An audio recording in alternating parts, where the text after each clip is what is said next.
On the 30th of September, my adventure began at Frankfurt airport, with 2 fully loaded duffel bags and a small carry-on. I flew with Air China, the most affordable and convenient option available.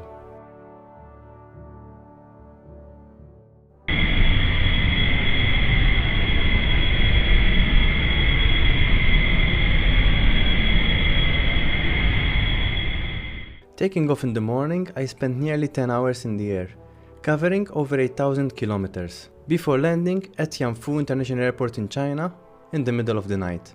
Tianfu Airport is impressively modern and spotlessly clean. Its centered hallway features a few shops on the ground floor and several eateries on the first level. Be aware though, that some stores only accept Chinese digital payments, which can limit your food options if you don't have those apps.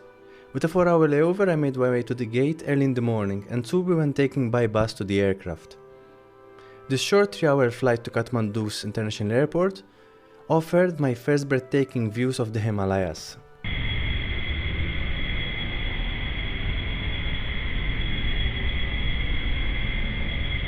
Upon landing in Kathmandu, the first task is to secure a visa on arrival using the digital kiosk, then have it verified and your passport stamped by the immigration officers. Expect long queues, especially when multiple planes arrive at once. Once you've cleared immigration, take the elevator down to the baggage area, collect your baggages, if they are there, and exit directly in front of the taxi stand, where your trekking company's driver will be waiting to meet you.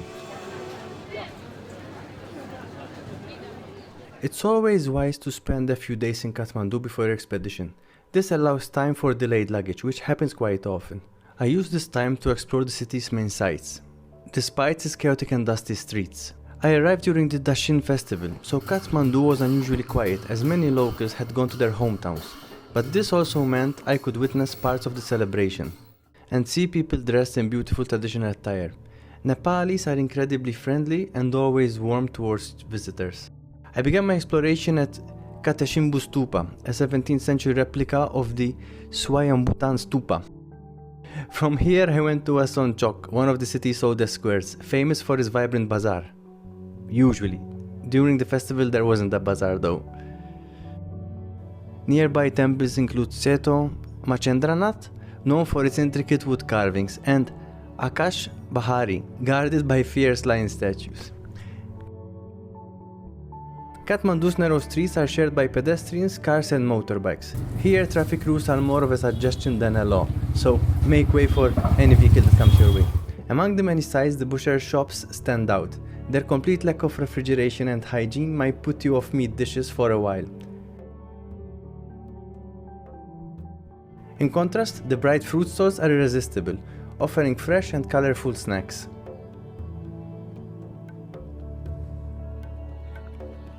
I also visited Taleju Temple, a 16th century Hindu temple dedicated to Taleju Bhavani, the royal goddess of the Malla dynasty. It's part of the Darbar Square, which is also a UNESCO World Heritage. A ceremony was taking place, with people carrying a statue of Hanuman in procession. While walking in Kathmandu, you'll inevitably end up in Darbar Square, the city's historic heart, surrounded by ancient temples and palaces. Here stands Kala Bhairava, a powerful form of Shiva, the ruler of time. The square is bustling with life, though tourists must pay a small entrance fee.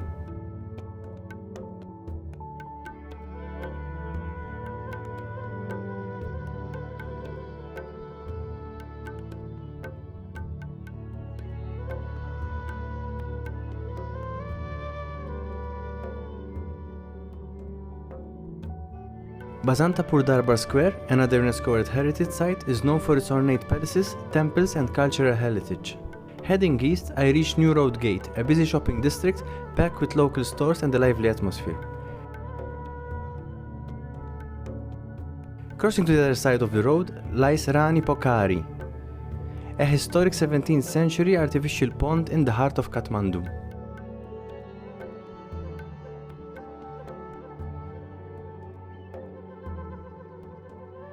If you're missing any equipment, Tridevi Sadak is the place to go. It's lined with official outdoor stores like Mountain Hardware, The North Face and Columbia, offering genuine gear, though at slightly higher prices than in Europe or the US.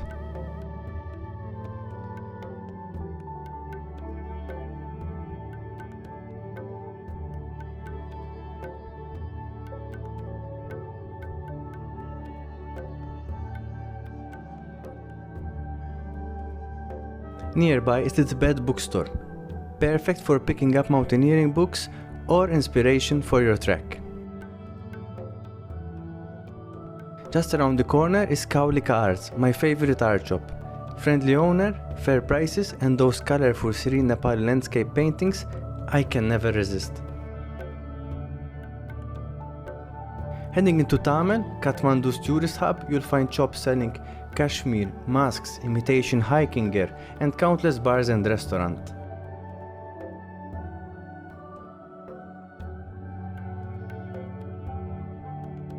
I was particularly drawn to these cute woolen toys.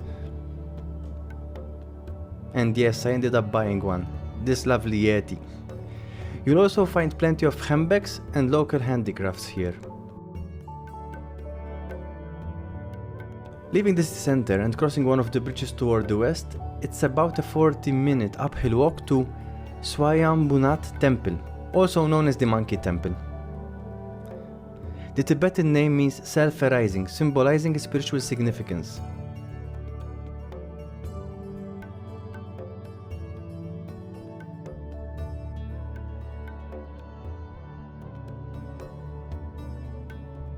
Reaching the temple requires climbing 365 steep steps, one for each day of the year, a symbolic journey rewarded by panoramic views of the Kathmandu Valley and a serene atmosphere at the top.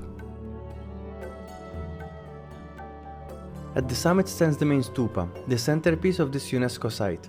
Its wide dome supports a cube painted with Buddha's all-seeing eyes in 4 directions, surrounded by 5 meditating Buddhas.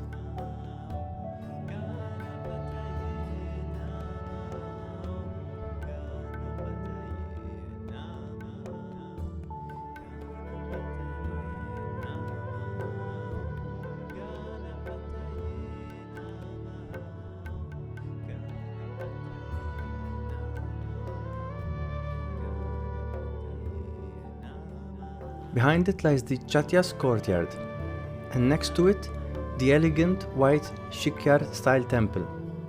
The views from here are breathtaking, a calm refuge above the city's chaos. Even the monkeys seem to enjoy it, sitting by the flickering flame bowls that enhance the temple's spiritual mood.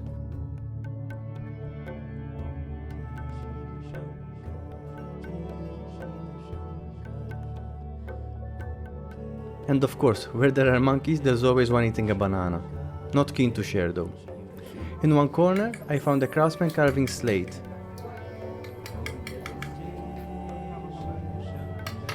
While this little fierce puppy stood guard to the art crafts. If you have more than 2 days in Kathmandu, consider taking a cooking class. A fun way to learn traditional dishes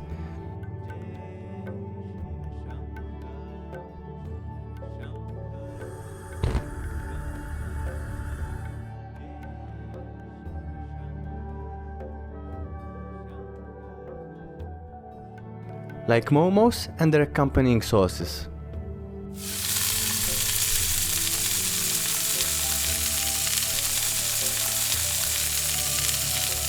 Before any expedition, I always stop by my favorite barber shop for a full head and beard shave, a little pampering before heading into the mountains.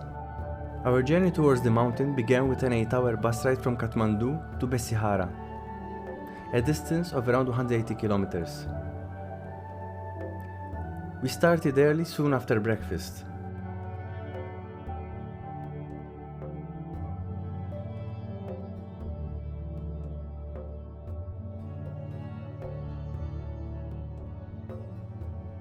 Quickly leaving the city behind.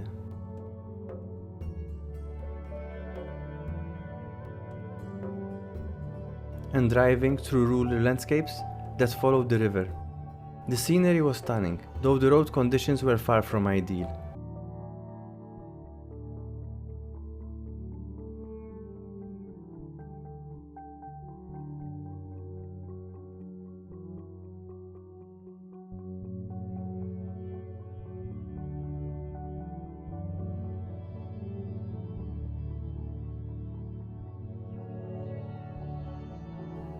Traffic often slowed to a crawl in narrow sections, and sometimes it was completely jammed. But once it cleared, we made steady progress. Recent heavy rains had caused landslides that damaged parts of the road, and it made the journey longer than usual.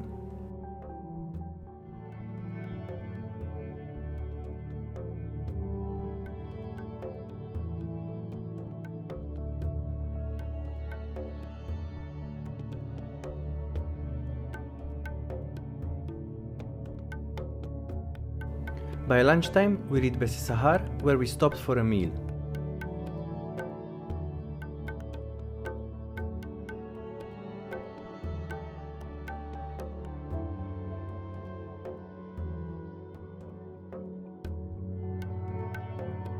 From there, we switched to 4x4 vehicles and continued toward Koto. The off-road drive was rough. Fun at first, but quickly exhausting. The scenery, however, grew even more dramatic.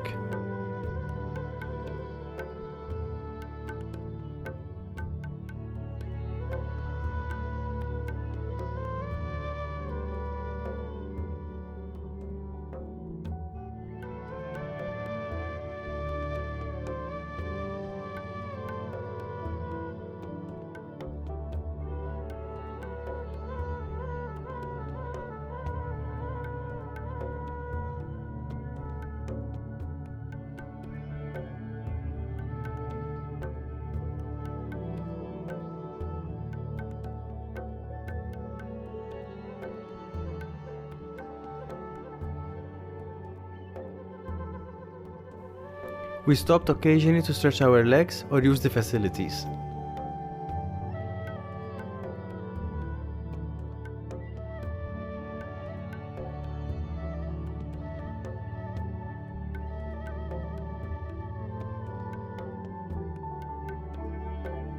One memorable stop was near a spectacular waterfall.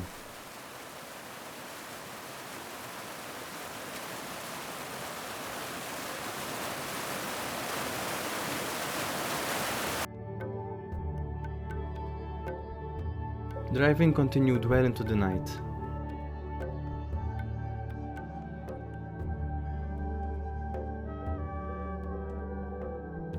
We finally arrived in Koto at around 9 p.m.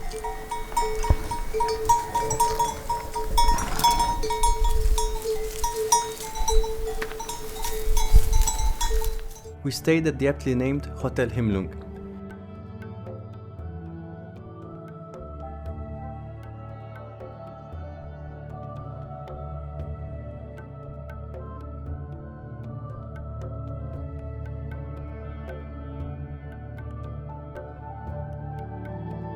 At 2,600 meters, Koto is significantly higher than Kathmandu, so the next morning we took a short acclimatization hike along the river. We were all totally impressed to see that buses run this really bumpy and narrow road.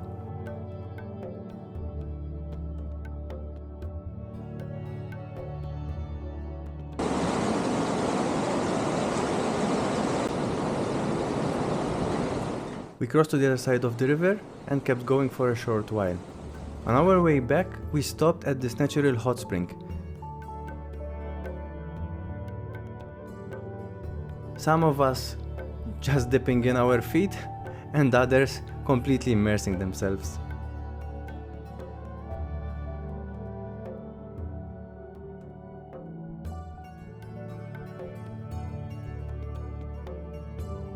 The following day we began our trek toward Meta. The trail followed the river through lush forests. It felt like walking through an Indiana Jones movie set.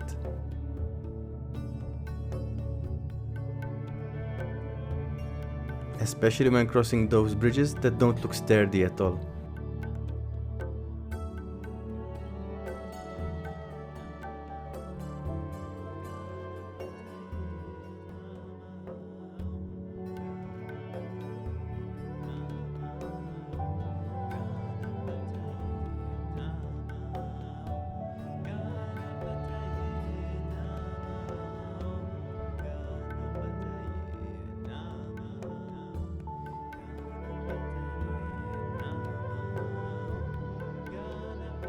Passing Sutikola at 2,850 meters, we were greeted by curious goats. though they didn't seem to be happy to see us there. We stopped for lunch at Chomko Gufa Hotel at 2,900 meters.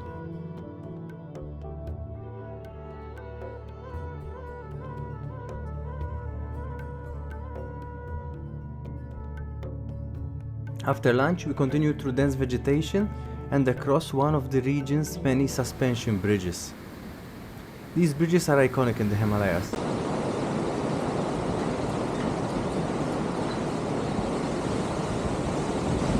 It's incredible to watch porters cross them carrying massive loads. In Manang, you'll also find fixed steel bridges, unlike those in the Everest region. One highlight was a beautiful waterfall that you can actually walk behind, a truly unique experience.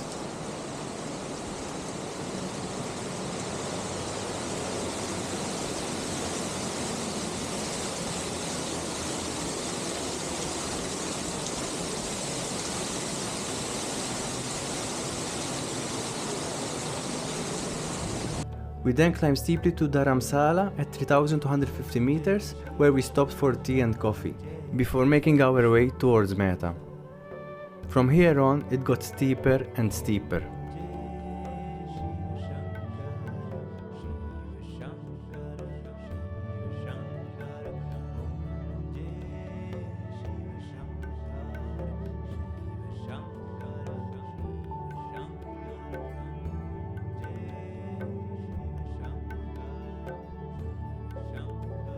We arrived at Mehta at 3,560 meters, just as the clouds began to roll in.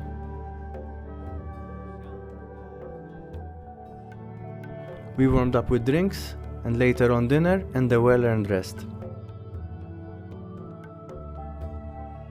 The next day we continued towards Phu.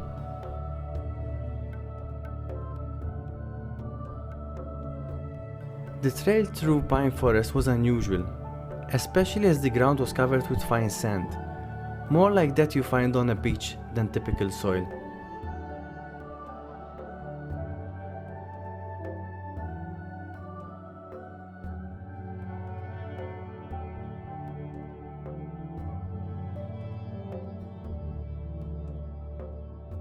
We crossed the newly built wooden bridge that again didn't exactly inspire engineering confidence.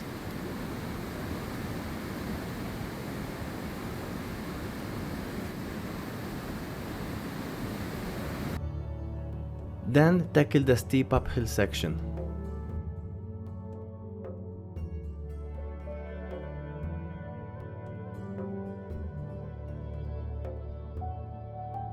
Along the way, we passed a large Buddha statue, standing alone in the valley, a surreal sight. Soon after came Chayuk village at 3,780 meters, home to a small police post and a few stone houses. A bit further brought us to Kyang at 3,850 meters, where we stopped for lunch. After lunch we continued walking. The landscape here was raw and dramatic, with cliffs, river views and herds of mountain goats enjoying the sun.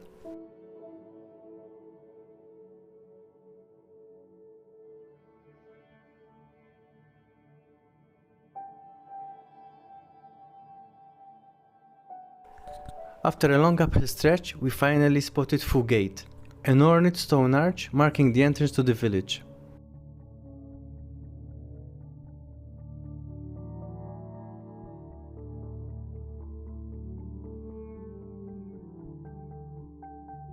By now the wind had picked up and temperatures had dropped sharply.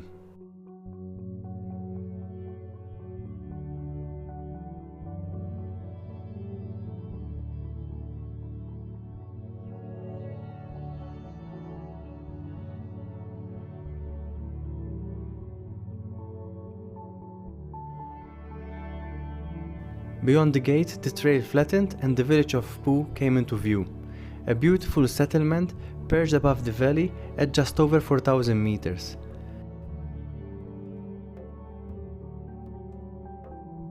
Its architecture, with flat roof stone houses and Tibetan influence, gives it a timeless charm.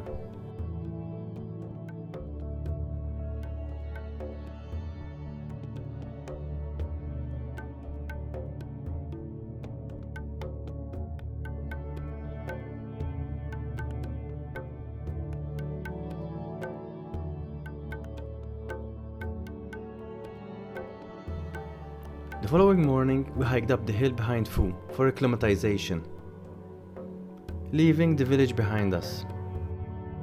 Here we also got the first glimpse of Himlung Himal summit.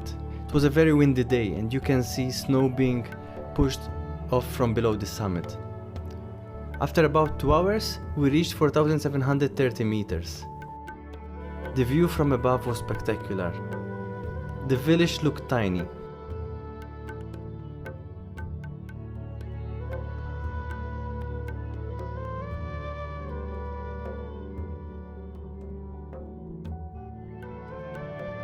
The next day we began our approach to Himlung Himal base camp. Crossing the river, we left Phu behind us.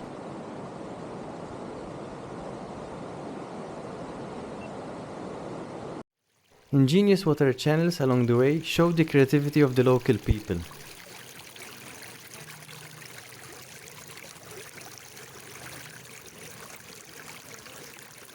And here is Pema, my trusty Sherpa.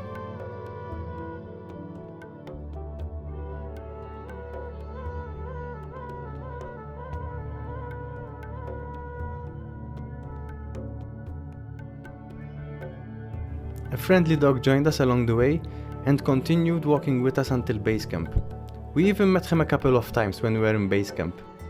Here we see donkeys transporting our bags to base camp.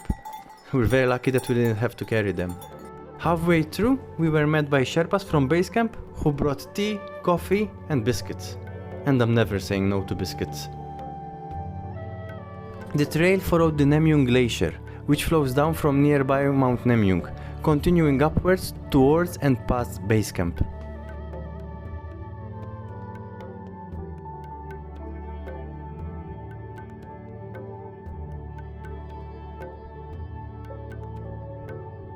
After about 3.5 hours, we finally got to base camp, which stands at 4,850 meters. Our area was on the far end of the camp and consisted of a kitchen tent on the right, Sherpa dining tent, and our dining tent on the left. The dome tents are the Sherpa tents, and the larger rectangular tents are our individual tents. Each tent is quite spacious. Let me show you the inside of one. You have the small entrance area for walking sticks, boots and other dirty stuff. On one side you have your mattress, and on the other side you place your bags, with enough space in between to move around. The tent is double layered, with this insulating layer on the inside. This is the shower tent, definitely everyone's favorite, especially when returning from the higher camps. There is this dry area where you remove your dirty clothes, and then there is the wet area, which is where the magic happens. Base camp staff provide you with this bucket filled with nicely warm water. You pop open the tap and indulge in one of the best luxuries that base camp can offer. Then back to the dry area to wipe and wear your clean clothes. There's always some motion through base camp, donkeys transporting bag and supplies, and the occasional helicopter for evacuation missions.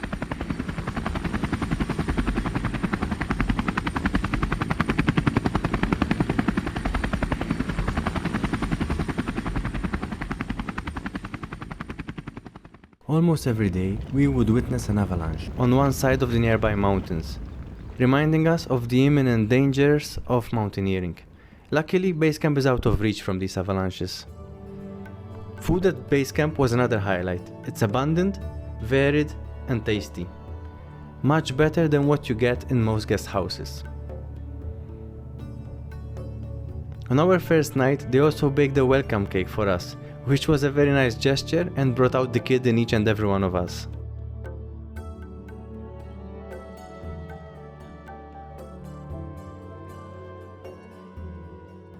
The next day we practiced a bit jumaring and rappelling techniques, just to put the Sherpa's mind at rest that we're not completely incompetent.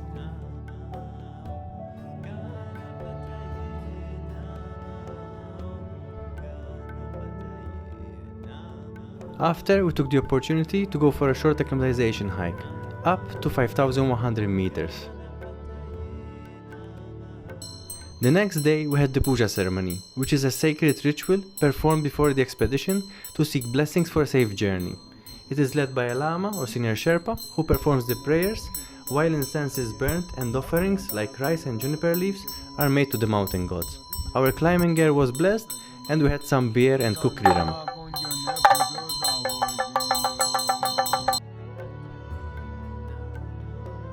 Then I prepared everything for the next day. So tomorrow we start our way to Camp 1, and I wanted to show you a bit the equipment that I will be taking with me. So we start with my 55-liter backpack, some warm head coverings, bag for electronics, power bank, head torch, liner socks, thick socks, water bottles, small first aid kit, my trusty Swiss knife. Yeah, if I don't have this, you don't get to see anything, so my Insta360, light down jacket, my Hestra heated gloves, and then the outdoor research mittens that go on top, hand and foot warmers just in case the heater doesn't work and because my socks aren't heated,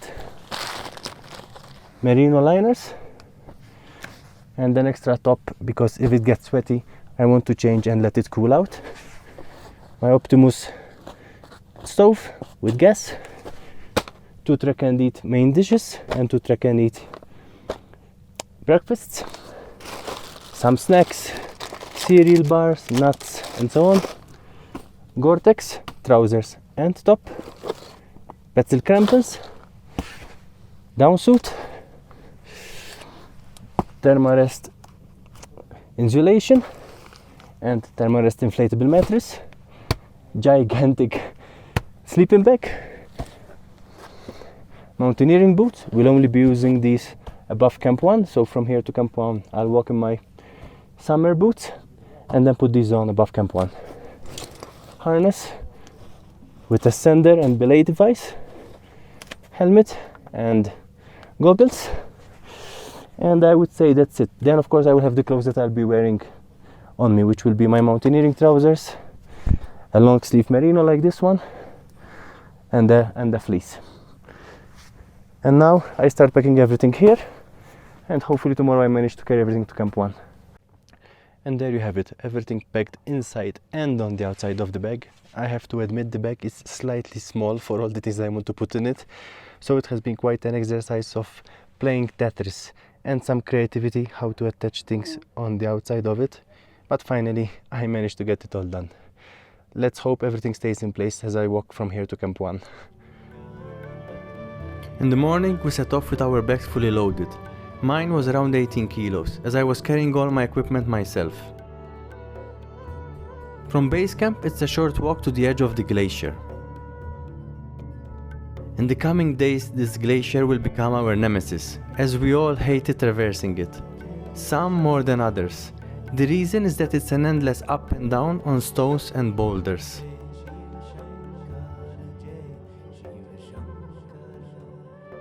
And more stones and boulders.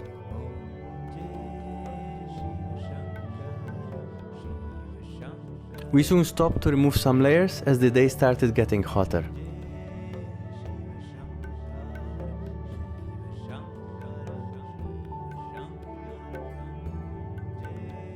On the other side of the glacier, getting out of the glacier involves a very steep climb.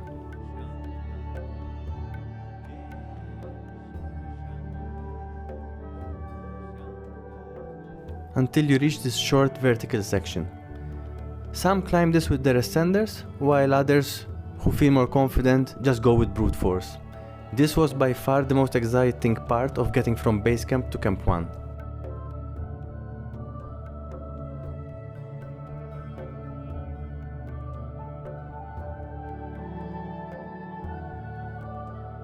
Once over the edge, there is a small flat plateau, which is not shown in this video. And then, it's constantly uphill till Camp 1.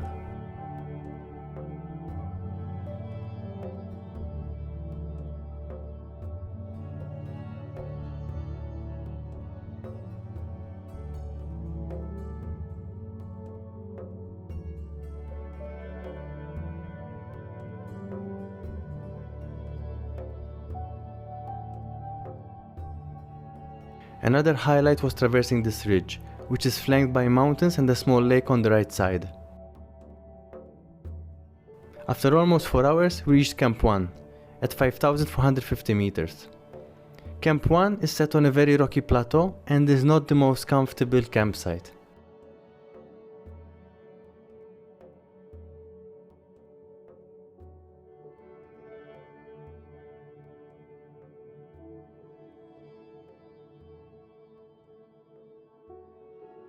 We have just started to settle into our tents at Camp 1. This is my side, this is legal side. We all have our... I wish I could remember the name. Our mattresses right now. We haven't prepared the inflatable mattresses yet, so that we don't step on them all the time. We'll just inflate the mattresses sometime before we go to sleep, maybe right after dinner.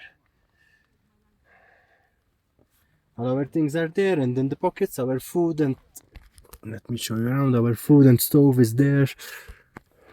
We keep the boots and one bag on the outside, a door for me to go out and a door for Legal to go out, and that's his side where he keeps his things. Lot of storage at the top of the tent. Check out the view. The Sherpa bring us a warm lunch. Soup is always on the menu, as it helps with hydration.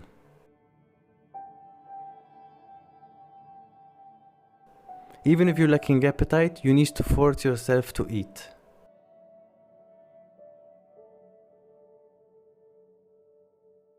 Once the sun sets, it gets very cold in the tent, so I inflate my mattress to add a layer of insulation from the cold ground. The insulation sac is brilliant to avoid getting out of breath, especially at these higher altitudes where there is less oxygen and everything feels harder. The mattress then only requires a few breaths at the end to get it to the right pressure. You can also see that my mattress suffered from a puncture during a previous adventure. In the eve, we would watch a movie on our mega screen. It's not great, but it's a very welcome entertainment.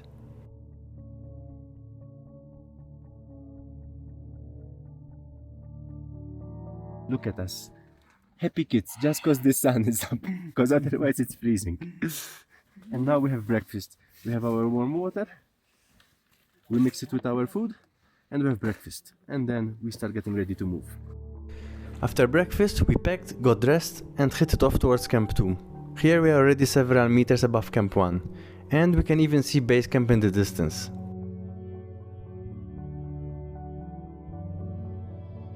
Almost the entire route from Camp 1 to Camp 2 is equipped with fixed lines, as the terrain gets more exposed. We all start feeling the elevation and the lack of oxygen. We have plenty of time, so we take it easy. This section here is steep and requires the use of ascenders. Not everyone could maintain a steady going, and it resulted in a bit of a traffic jam. Soon after, the terrain became totally covered with snow, and it made the going a little easier, especially in our big mountaineering boots.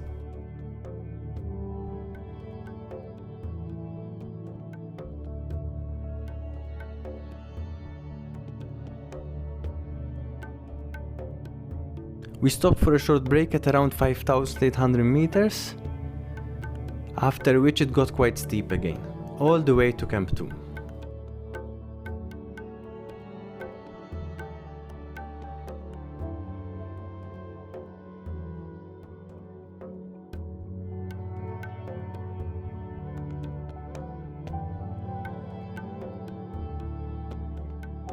We walked past ice walls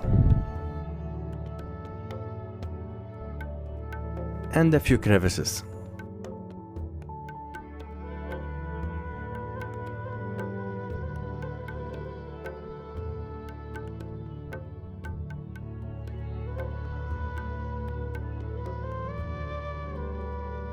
After 5 hours, we finally reached Camp 2 at 6,100 meters. Camp 2 is set on snow, and I found it to be more comfortable than Camp 1. By the way, bathroom facilities, both here and at Camp 1, are inexistent. The views are incredible, reaching as far as the Annapurna region, with even Dhaulagiri visible in the distance. Here is where we see it. I enjoy some well-deserved coffee and had soup for lunch.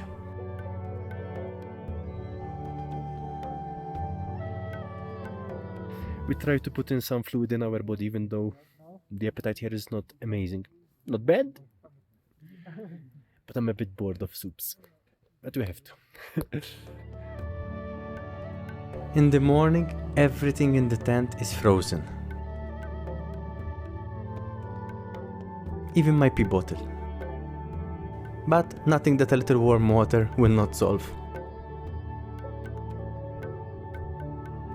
After breakfast, we head back to base camp, leaving most of our equipment at Camp 2 and Camp 1 to make our summit push lighter.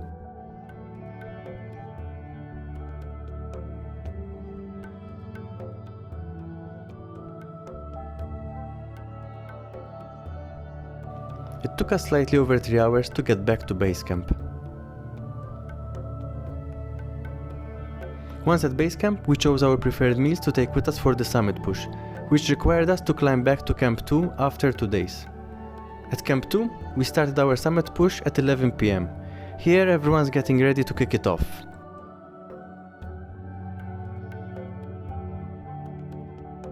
It was pitch dark, so I do not have much footage. However, here is a glimpse of what it looks like. Several climbers in front of us are taking the steep slopes. Those climbers started from Camp 2.5, which is some 1.5 hours ahead of Camp 2. Here's Pema, currently on his radio with base camp, and this is yours truly. After sunrise, it got even colder, as this brought some wind with it. After 7.5 hours, we were still at 6,700 meters, with some 400 meters more to go. Summit push on Himlung Himal is a relentless slope that basically has no flat plateau. It's hours of pulling on your ascender and raising one foot in front of the other. The summit is already visible, but it is deceptively further away than it appears to be. I put on my goggles to prevent the wind from getting my eyes dry. I was also alternating the hand with which I use the ascender. I wear mittens on top of my gloves, but I need to remove the mitten from the hand in which I have the ascender, as it does not fit. The higher we got, the slower we got.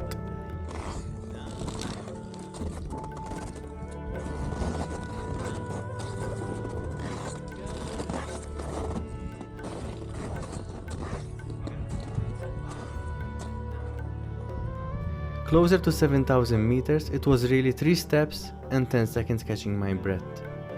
Mind you, there were a few faster climbers, but there were also many slower ones. So this seems to be quite an average pace that you can expect on the mountain.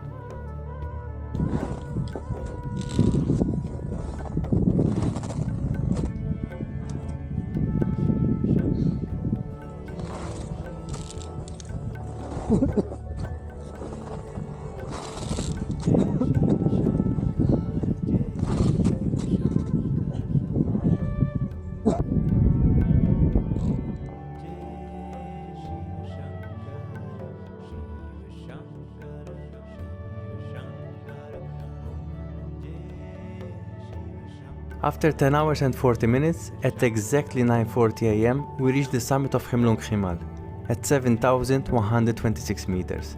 The feeling of achievement and the vast panorama erased all the exhaustion.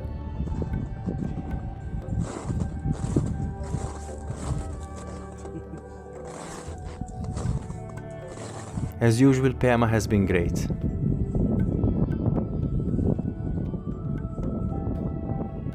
4 hours and 20 minutes later, we were safely back at Camp 2 for the night, tired but fulfilled beyond words.